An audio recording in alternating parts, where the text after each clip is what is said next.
Welcome to the channel. It's T Money Magic coming at you with some Teenage Mutant Ninja Turtle draft content. Today we're going to be looking at the red cards in the set. It's going to be pretty straightforward. I'm going to be putting the card up on the screen. Beside the card, there's going to be a letter grade. An A means it's a bomb. It's a card you're going to want every time. It's just going to help you win the game. A B is a card that's very solid. You're going to be very happy to have this card in your deck.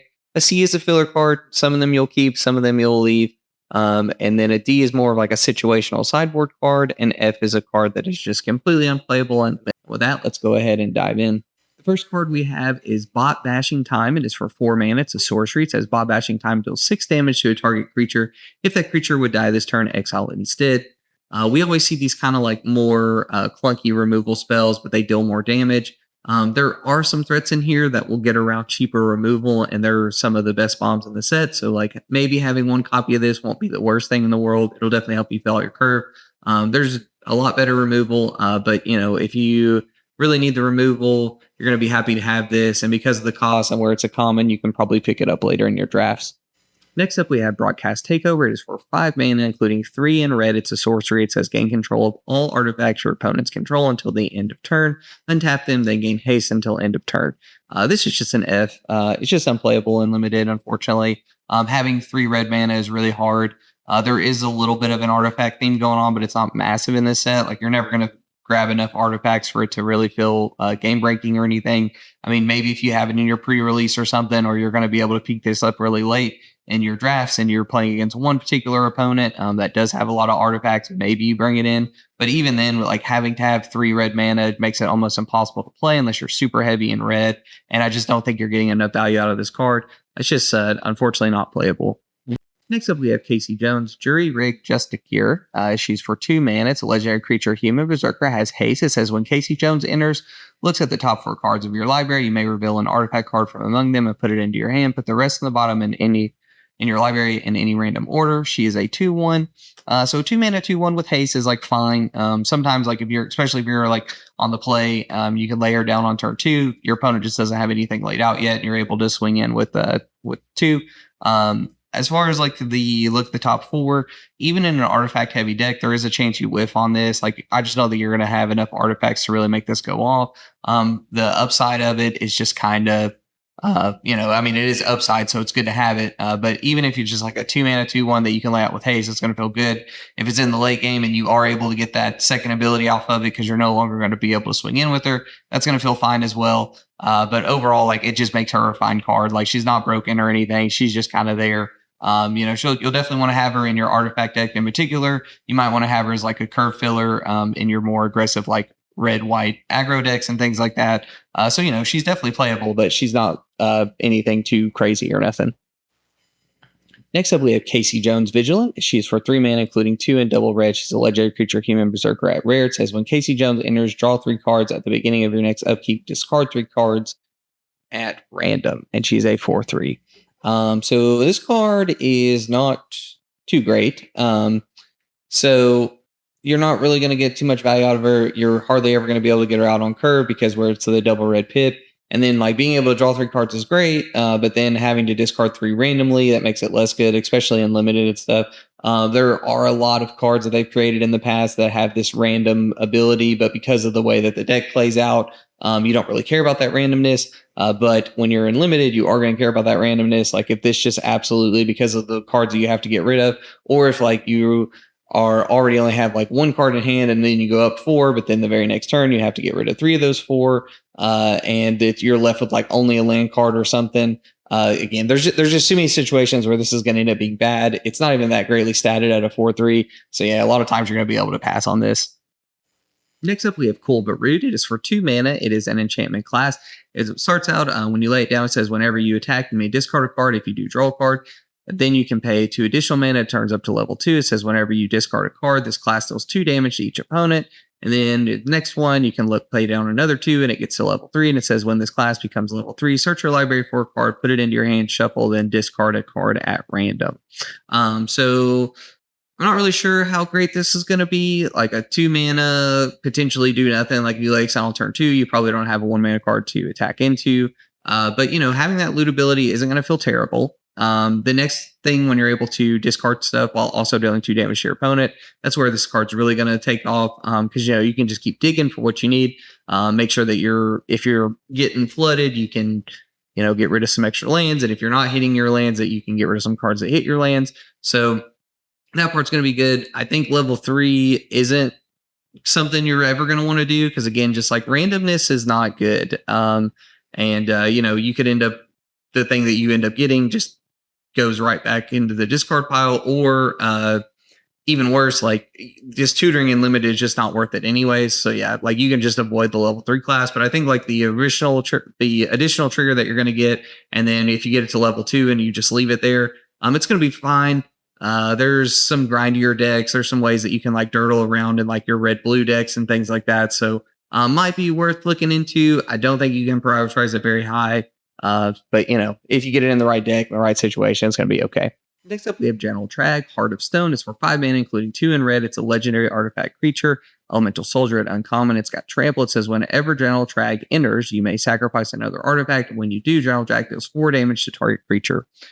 So a 5 mana 4/3 with trample that were to deal 4 damage was to something, that's pretty okay. It would be okay to have that. I do think this is very situational. Again, like you're going to want it only in the artifact deck. You're going to have to make sure that you have an artifact, because if this is just a 5 mana 4/3 with trample that you have to lay down because you have nothing else to do, it's really bad.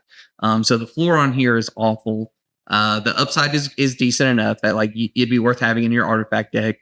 It is an uncommon, so I don't know how much of these will be going around the table or anything.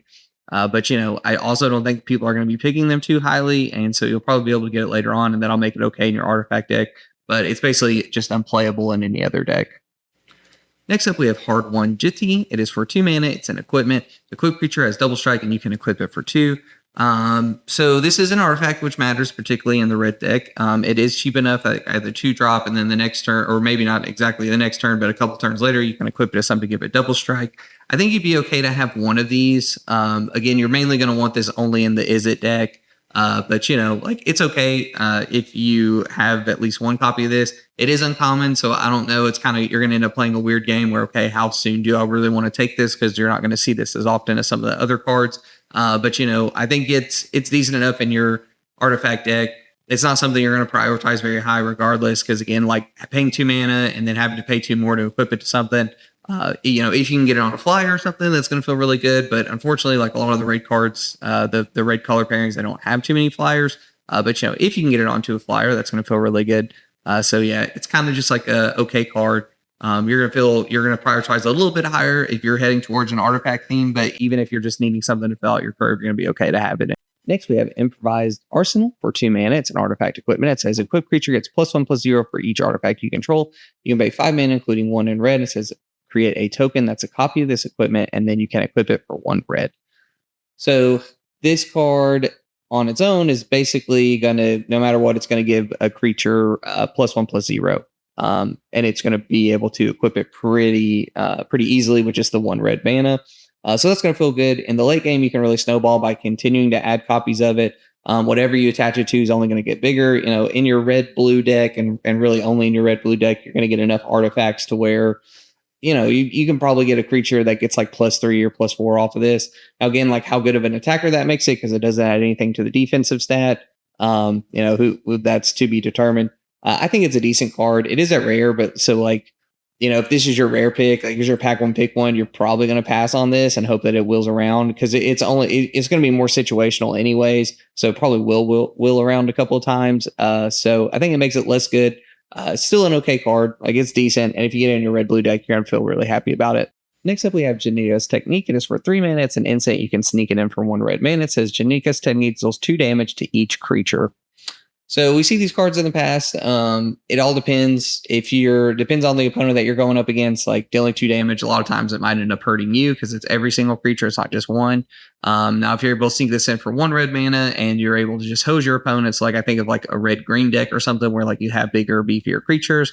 I don't think red-green is a format that's like, or is a pairing that is really emphasized on this particular set, but like that kind of situation where like you have bigger creatures and maybe you're going against a smaller opponent.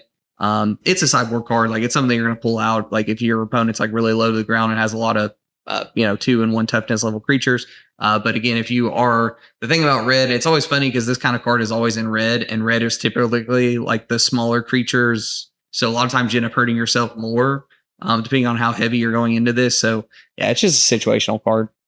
Next up, we have Manhole Missile. It is for 2 mana. It's an instant. Manhole Missile deals 3 damage to target creature. You may put a card from your hand to the bottom of your library if you do draw a card. This is a solid removal spell. 2 mana, deal 3 to another creature is great. And then having that extra ability where you're able to get rid of something you don't need to draw a card is excellent upside. It's a very strong common. You'll be happy to have it. Next, we have Mouser Attack. It is for 2 mana. It's an instant. You can choose one, create a 1/1 colorless robot artifact creature token, or target creature gets +3/+0 and gains first strike until end of turn. We're seeing this a lot more often with these kind of combat tricks where, if it's not good to do the combat trick part of it, you can do the first part or, whatever the other part of the card is. 2 mana for 1/1 is a little understated, of course. But if you have nothing else to do and you don't see a good ability to do the first strike, then you'll be okay to do that, especially if you're getting some sort of trigger for having artifact centers and things of that nature.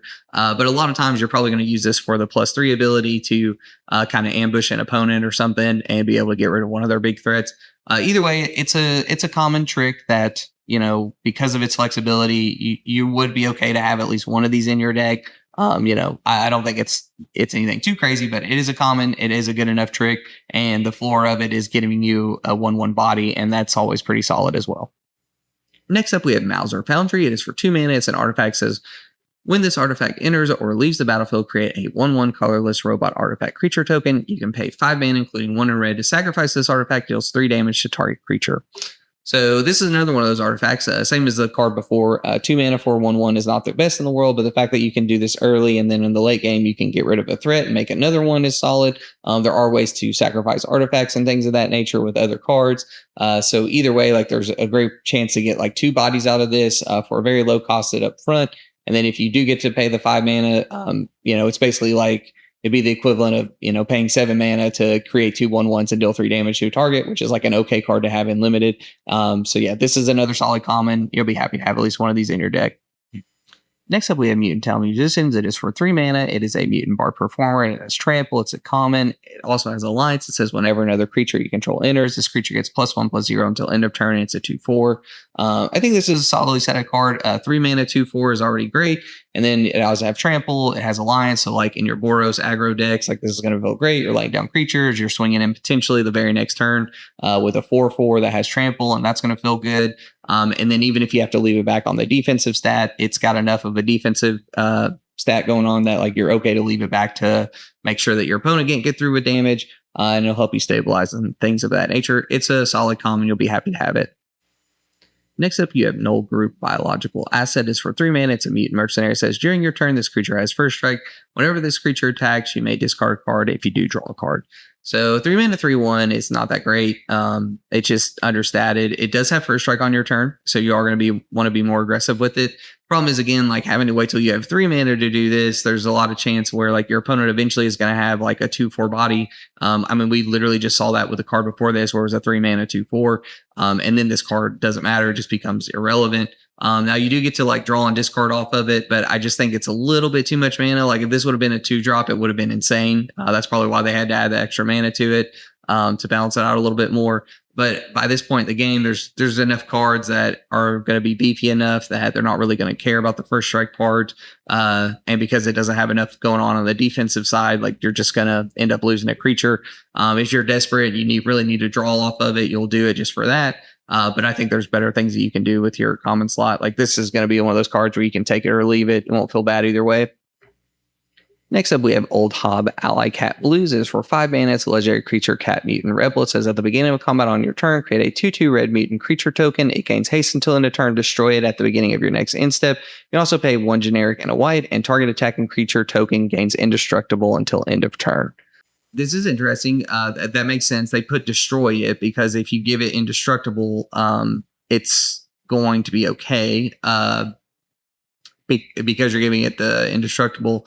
You can lay this down if it's a 5 mana 4/4 and it makes you that 2/2 up front, then you're going to have to get rid of that one. But then starting the very next turn, you're going to be able to start saving them. I was wondering why they put destroy instead of sacrifice. Usually you see sacrifice, but that makes sense. They gave it destroy so that you do have a way to actually keep that creature token. So yeah, all that I think makes it solid. Like if you're running out of stuff to do and you top deck this and you have ways that you can start building out the board state, creating a bunch of 2/2s, and you're able to keep those on the board because of the indestructible ability, that's going to feel great. It's going to be one of the better uncommons. You're going to want to take this pretty highly in your red decks. It's obviously going to go much better in the Boros deck than anywhere else, but even if you have a way just to splash for the white, by the time you're able to get this online on turn 5, you're going to start running into situations where you're able to keep those creatures alive as long as you're splashing for it. Next up, we have Purple Dragon Punks. It's 2 mana, 2/2. It is a common. You can tap it to add red. You can spend this mana only to cast an artifact spell or activate an ability. So this is still good. There's a decent amount of artifacts in here. A 2 mana, 2/2 is fine. It is kind of situational because it can only be artifact or abilities, but there's a decent amount of abilities, a decent amount of artifacts. Like it's going to be okay. And the floor of it is just a 2 mana, 2/2, which is fine. Next up, we have Raphael, Most Attitude. It's 4 mana. It's a legendary creature, Mutant Ninja Turtle. At uncommon, it has Menace. It also has Alliance. It says whenever another creature you control enters, you may exile the top card of your library. Whenever Raphael attacks until end of turn, you may play a card exiled with Raphael. So I don't really know about this one. That it kind of stings that Raphael has to attack. That makes this way worse because, I mean, it does have Menace, but it's a 4 mana 4/3. So even by the time you get it on board, like the Menace might not matter as much. And then the fact that like it doesn't trigger this on its own, it's whenever another creature. So like you're still waiting another turn for another creature to enter the battlefield to then exile the top card of your library. And you can only do this if Raphael attacks. So like you're basically exiling a card and you might not even be able to lay it down. Now again, like if you're exiling a land or something and you're flooding out, like maybe that'll feel better, but it's going to feel awful if you like you're whiffing on creatures because of this ability. It's things that they made it like it has to attack, because otherwise I think this would be a really great card. But unfortunately, because Raphael has to attack for it to do its thing, it almost makes it unplayable. Like it's just so situational. I don't want to say it's completely unplayable, but it doesn't even really fit the theme. Like in red, red white is more of the aggressive theme, so it fits better there. But like red blue is an artifact theme, so it just, I don't know. It kind of stinks. It has to attack. It kind of ruins the card a little bit, but yeah. So probably can pass on this one. Next up, we have Raphael Ninja Destroyer. It is for 4 mana, including 2 in red. It's a legendary creature. It's Mutant Ninja Turtle. Raphael must be blocked if able to. Has Enrage. It says whenever Raphael is dealt damage, add that much red mana. Until the end of turn, you don't lose this mana as steps and phases end. So 4 mana 4/4 is solid. The fact that like Raphael has to be blocked, like if you are going first and you're already kind of running away with the game and your opponent only has like 1 creature down and it's smaller than Raphael, then that's going to feel great. And it's just going to help you like close out the game and things like that. The fact that it adds red mana, it can really help you snowball. It isn't mythic, so you're going to see it less often. I would prioritize it pretty highly. I wouldn't really say that it's a bomb because of the 2 red mana pip. It is going to be a little bit more situation. Like you might not even be able to get it down on turn 4. But if you're able to get it down on turn 4, and at that point in the game, like your opponent doesn't have enough block and you're able to start swinging in with it next turn, it's just going to run away with the game. So there is a lot of high upside. I don't think the floor is bad. Like a 4 mana 4/4 is fine. And you can just keep waiting. There's combat tricks. There's things you can do to make Raphael huge. So yeah, I mean, there's enough going on with this. I don't want to say it's a bomb, but it's pretty close to one. You're going to be very happy to have it. Next up, we have Raphael, the Night Watcher. It is also for 4 mana, including 2 in red. It's a legendary creature, Mutant Ninja Turtle. This one is at rare. You can sneak it in for 1 generic and 2 red. It says attacking creatures you control have double strike. So 4 mana 2/3, that's going to have double strike anytime that you attack with it. Like that's okay, but the fact that it gives your whole board double strike makes it a whole lot better. If you are in that like red aggressive deck, you're going to be very happy to add this to your deck. It could potentially even be worth like a first pick. I think it's a solid card. Paying 4 mana for 2/3 doesn't feel that great, doesn't sound that great. There is some removal that can handle it, but if you're able to sneak this in later on, that's going to feel incredible. Like you're really going to want to hold on to this card for the sneak ability, because the fact that like it's going to give all your creatures double strike, it could end up putting you in some great combat situations against your opponent, and then from there you just kind of run away with the game. So yeah, all that I think makes it a very solid card.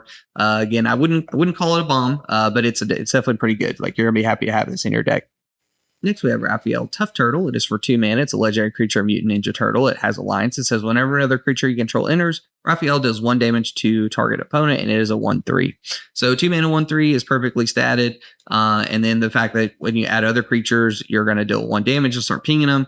All that makes it a solid common. It is legendary, so you're not going to want too many of these because you're only going to have one out at a time.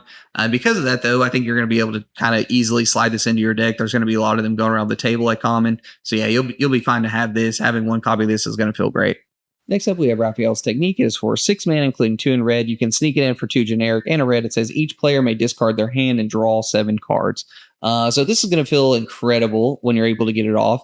A lot of times, like if you're running out of stuff, like especially if you're in an aggressive deck and you're just laying things down, even if you only have like 1 good attack going in, it might just be worth it to draw up to 7 cards. Now, again, this is each player, so there is the risk that you run where like if your opponent also doesn't have that many cards, they're going to take you up on that offer, and that makes it less good. So, not a bomb or anything. I don't even know if it's like, if it would even be considered a card that you'd want to take highly, because where it lets both players do it, that makes it a lot worse. It definitely was something that was made for like Commander in mind, like those wheel decks and stuff like that in Commander. So yeah, I wouldn't take it too highly. You're probably gonna be able to will it, but if you're playing against the right opponent, or like like what their deck is, it might be one of these cards that you're okay to bring out of the sideboard. Or if you're like one of these players where like you just know that you have a more aggressive deck and you're just trying to get more and more card advantage, you don't care what card advantage you give your opponent, then that is probably the most red thing you could ever do. Is just be as crazy as possible with it. So go nuts with it in that case. Next up, we have Ravenous Robots. They're for 2 mana. It is a rare. It says whenever you cast an artifact spell, create a 1/1 colorless robot artifact creature token. You can pay 1 red, and creature tokens you control gain haste until end of turn. It's a 2/1. So again, like even in like a red-blue artifact deck, I don't know how many artifacts you're going to have. You're going to need a critical mass. Like you'd at least want 7, 8, or 9 of them to really make this thing go off. It is creating like a bunch of 1/1 tokens, and you can do a lot of stuff with that. So I think this is a good card, like 2 mana 2/1 that can switch out a 1/1 every now and then. It's going to feel great. It's not going to be a card that's going to run away with the game all on its own. Or if it does, you need every single card to be an artifact deck. So, or an artifact creature or artifact entering the battlefield. But if you were in the red blue deck and you had this, or if you wanted to try out red blue and this was your pack 1 pick 1, it'd be a good way to start out. I think it's a solid card. Next up, we have Rock Soldiers. It's for 4 mana as an artifact creature, elemental soldier. It says whenever this creature enters, destroy up to 1 target non-creature artifact. It's a 4/3. So 4 mana 4/3 is just like not that great. This is very situational because it has to be a non-creature artifact. So I don't think this card's going to be worth it. There's just not enough like non-creature artifacts. I mean, there's a couple of them, but they're not like backbreaking or anything to deal with. So it's just kind of like wasting a slot in your deck. I think this card's going to end up sitting in your sideboard a lot of the time, and it's just not going to be worth it to have it. Next, we have Slash Reptile Rampager. It is for 5 mana, including 2 in red. It's a legendary creature, a mutant berserker turtle. It has Alliance. It says whenever another creature you control enters, Slash deals 2 damage to each opponent. Whenever Slash attacks, create a 2/2 red mutant creature token. It is a 7/5 and it's rare. This card is great. I think it's definitely a bomb. Just the fact that like whenever it attacks, it's already getting a 2/2, and then it's going to do 2 damage off of that alone. That's going to feel good. A 7/5 body on a 5 mana card is huge. It is 5 toughness, so like there is a world where they have to block it, but they're going to want to block it. So even if the floor of this is you lay it down, your opponent has enough to where they can get rid of it the next turn, it still leaves behind a 2/2, and it still did 2 damage for them. And that's really solid. It's definitely a bomb. It's a card that you're going to be very happy to have, and it's kind of going to force you into like a more aggressive strategy. Next, we have Spicy Oatmeal Pizza. It is for 3 mana. It's an uncommon. It's a food. It says whenever this artifact enters, it deals 4 damage to any target and 3 damage to you. You can pay 2 to sacrifice this artifact. You gain 3 life. So this is very solid. It's very interesting. So paying 3 mana to do potentially 4 damage to the dome of your opponent. In some cases, that'll just win you the game. Dealing 3 damage to you is, not as good. But the fact that like it can deal with a big creature, and then the very next turn you can sacrifice it to gain that 3 life back, like that'll be okay as well. I think this is a very solid uncommon. It's definitely going to be one of the better ones. It's an artifact, which matters. It's a food, which matters. It has a very high upside, very low downside. So yeah, definitely a card that you're going to take pretty highly. Next, we have Wingnut, Bat of the Belfry. It is for 2 mana. It's a legendary creature, Bat Mutant at uncommon. It has Alliance. It says whenever another creature you control enters, Wingnut gains your choice of flying, menace, or haste until end of turn. Whenever Wingnut attacks, each other attacking creature gets +1/+0 until end of turn. So a 2-mana 1/2 is not super great. Now, this does have a lot of flexibility with alliance and things like that. And it is whenever another creature enters. So like it can go off more than one turn. And it doesn't count itself. So like each other attacking creature gets +1/+0. So it can make your board a little bit bigger, a little bit easier to attack into. It's a 2-mana 1/1, or sorry, it's a 2-mana 1/2. So again, not that great on its own. I think it is more situational. It's a card you're probably going to be able to pick up later on in your draft. Like you're going to feel okay with this in your aggressive deck, but it's basically going to be unplayable in any other kind of deck you're trying to build. And the last card we have is Zog, Triceraton Castaway. It's for 5 mana. It's a legendary creature, dinosaur soldier. At common, it's got reach and trample. It says when Zog enters, target creature can't block this turn, and you can Mountain Cycle it away for 2 mana. It's a 5/4. So this is again with the rest of these cycles of the cards that cycle and they're a little bit beefier creatures. This is another solid one. Having reach and trample is huge. Being able to make something unblockable when it enters might let you get in with a good attacker. And then in the early game, if you really need the mana, you can just throw it away to find the mana that you need. So yeah, all that makes this a perfectly fine common. Just like all the other ones, you'll be happy to have it in your deck. And that is going to wrap us up for red. If you like the content, be sure to like and subscribe. Everything you all do helps the channel grow and helps me become a better Magic player along the way. I feel a little bit sad for all my red mages out there. I don't really think that there was too many strong cards for red. It seemed like there was a ton of situational cards. Like red seems like you're either going to want to be very, very aggressive or be in that like weird artifact deck. And even then, I don't know how strong the cards were that they made to support it. But we'll find out. We'll see how the format goes. Thank you all so much for tuning in. Be on the lookout for our next one. We still have green left, and then after that, we'll be going over our the special guest cards. So be on the lookout for those videos. Again, I really appreciate you taking the time out of your day to look over everything, and we'll see you on the next one.